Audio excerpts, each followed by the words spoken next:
I teach the core operations management course for the PGP MAX cohort.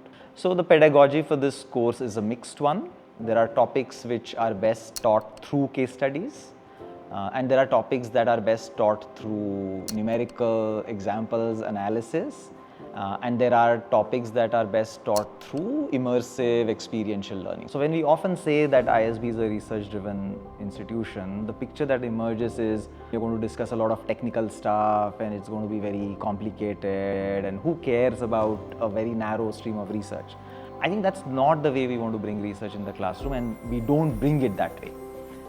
You always lead with insights, right? Now the only difference is we know that certain insights are folk wisdom and some insights are evidence backed.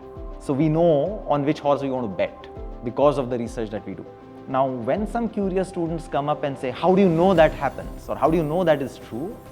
Then we can talk about the careful research that has gone into establishing certain facts or insights. So one concept that I teach in the operations course is called lean operations, and unfortunately the basic tenet of lean operations is that it's a very hands-on empirical approach.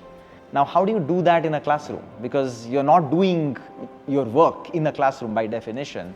So you start out by doing an activity that's a group activity, and you convert that into a learning opportunity by telling them what the performance of their team was before, what the performance was after they made some changes. And then you say, well, you've been able to achieve this, wonderful improvement in your process performance. What did you do? When they start telling what they did, that's when you bring the idea of lean operations and say what you ended up doing in just 10 minutes of brainstorming are the basic tenets of lean operations.